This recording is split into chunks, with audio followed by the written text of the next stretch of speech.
Hey guys, how you going? So today on BKR Sport, we are going to be going through Premier League predictions for match day number 3. Unos, dos, tres. Let's get going. Well, before we do obviously get going, firstly, hit the subscribe button. Gee whiz, about 50% of you are not subscribed who watch my videos, so let's change that right now. Go down there, hit that subscribe button, smash that thumbs up button. Also, if you didn't know, we do stream watch-along reactions to the Premier League games too, so do check out the channel for Man City versus Arsenal. We will be doing that 5-game slugfest right after Liverpool versus Chelsea and the 2 games the following night as well. But let's get into the video anyway, and let's get our predictions for match day 3 of the Premier League in 2000.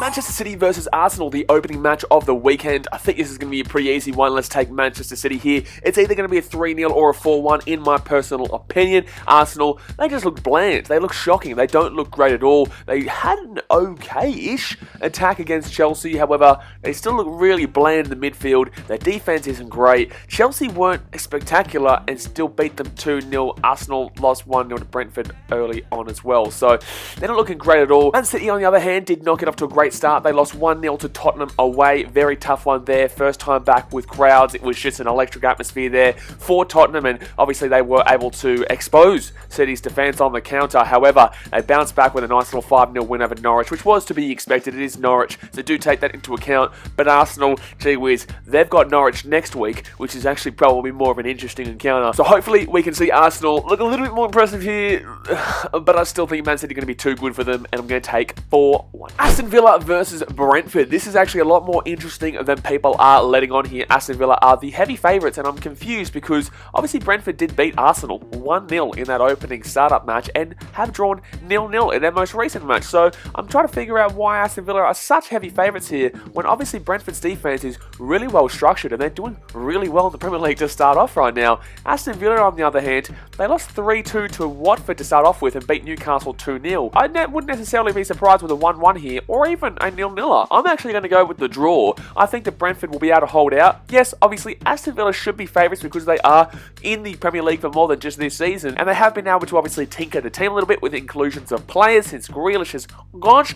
So I understand why Aston Villa in that sense are favourites, but in regards to how the Premier League season has panned out so far, I'm going to take a 1-1 draw here. I do think Brentford probably give up a goal, but I do think they'll be able to score one themselves, so we'll go 1-1. Brighton at home to Everton. I'm actually going to take Everton here, and Brighton are the favourites, and I believe they're in the top 4 right now, but they also have played Burnley and Watford, who aren't exactly anything that I really look at in regards to really proving yourself with. Obviously, Burnley weren't terrible against Liverpool last week, but in the same sense, I don't really buy too much into the hype of Brighton right now in regards to having won their first 2 games. Good on them. They are 2 good results, but I'm not exactly the most believing of them just yet. Everton did win the first game of the season 3-1 against Southampton and also drew 2-2 with Leeds. That's actually probably a little bit more. Well, Leeds give up goals and can score goals. So the 2-2, I actually correctly predicted that game. But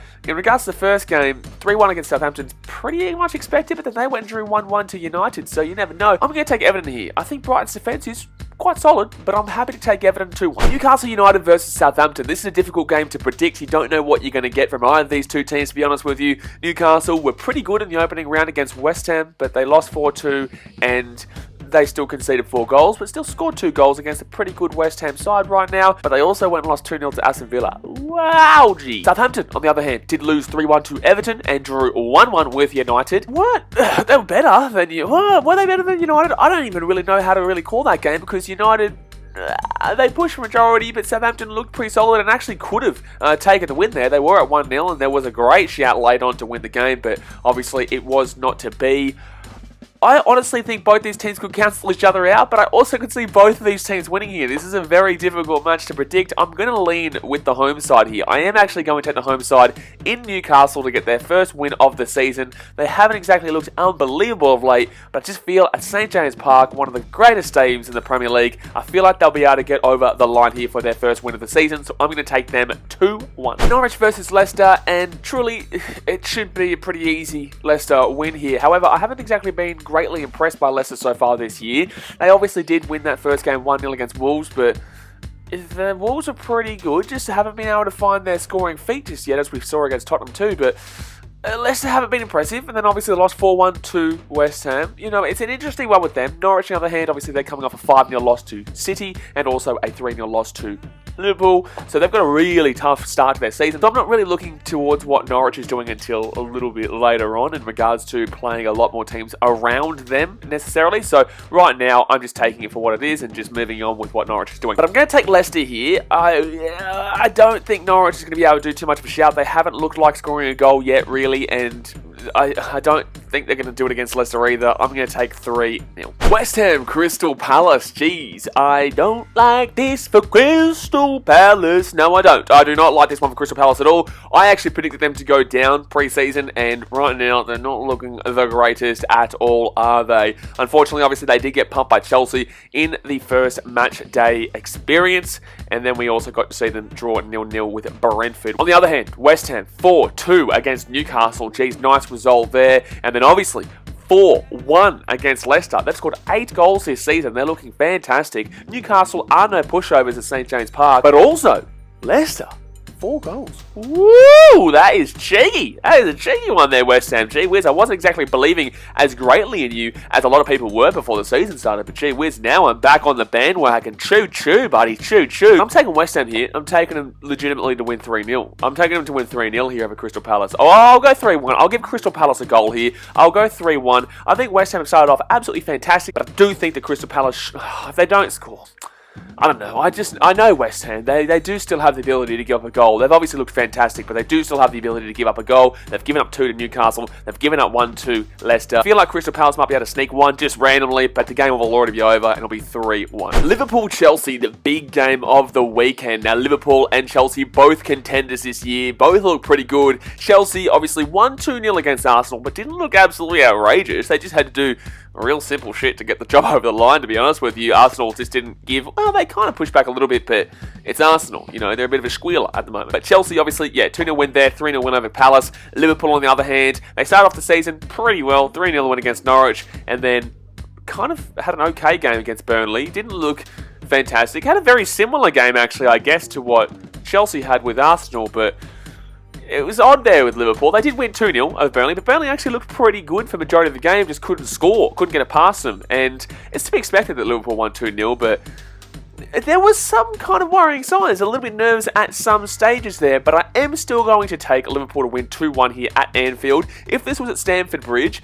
I'd probably go with Chelsea here, but I think that the home side of this matchup is probably going to take the win. Wouldn't be necessarily surprised with a 2-2-er, wouldn't even be surprised with a 1-1. Don't think a 0-0 is going to be happening here. Chelsea haven't given up a goal yet, and neither have Liverpool, but I think both teams will be able to score. I'll go 2-1 to the Scousers. Burnley versus Leeds, and this is interesting because Burnley haven't been absolutely woeful. Lost 2-1 to Brighton, and also lost 2-0 to Liverpool, but I did just speak how positively I think about Burnley so far this year. Then we obviously go over to Leeds, who started off horrifically, losing 5-1 to United, and then obviously a 2-2 draw there with Everton. However, I'm taking Leeds here. I think they can score more goals. Yes, they're probably still going to give up a couple of goals here. I'm going to take a 3-2 win to Leeds here. I just think Burnley, I think Leeds are going to be a little bit too fast for them in a few aspects of the game. They'll grind it out and they'll win 3. Well, you can't really say grind it out and then say 3-2. Gee whiz. But no, I'm taking a 3-2 win here to Leeds, and I think it'll be a good game, but also it's also Burnley. They don't exactly play the most exciting of football, but we'll see how they go. Tottenham versus Watford. I will take Tottenham here. I will begrudgingly take Tottenham. Obviously, they did win that first game 1-0 against Man City and did look a lot better in regards to a lot of aspects of that game, but there was a lot that went into that game that probably differentiates from the majority of how Tottenham are going to play this season. They won 1-0. They followed up by another 1-0 win over Wolves, but Wolves honestly dominated them and demolished them in a lot of aspects,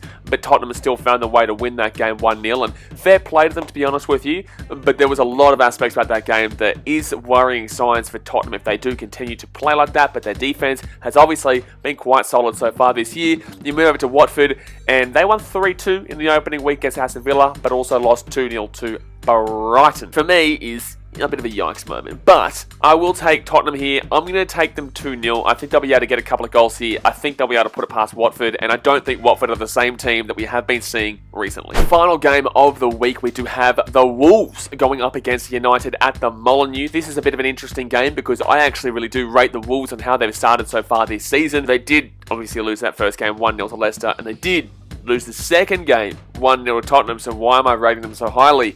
Because I've actually liked how they've played in both those games. I know they've lost 1-0, but they're two top teams. And I know United are another top team here, but we did just see them draw 1-1 with Southampton. And although they won 5-1 over Leeds, Leeds are very susceptible to giving up quite a few goals like that. On the other hand, I really feel like Wolves' defence is much better than Leeds, and also will be able to put a bit more solidarity in defence than Southampton did as well. So I'm going to take a draw here. I know it's a tough one. You would definitely lean with United, but I'm going to lean with a draw here. I think Wolves defensively are really sound, and I think they'll be able to get a result here. I don't know about a win. Wouldn't greatly surprise me with how United played against Southampton, but I'm going to take a draw. This is probably the toughest one for me over the week. This is probably the toughest game for me because I really do like the way Wolves are playing. But I'll take a 1-1 draw here because United should be able to get a result here. Absolutely should be able to get a result here. There's no questions asked. If you're a United fan and you lose this game, you are a gee whiz. Anyway, guys, that's going to do it for today's video. Quick one, short one, schmack one, boom ska, thumbs up, subscribe, love your work, appreciate ya, and see you guys next time. Thanks for watching. Catch you later.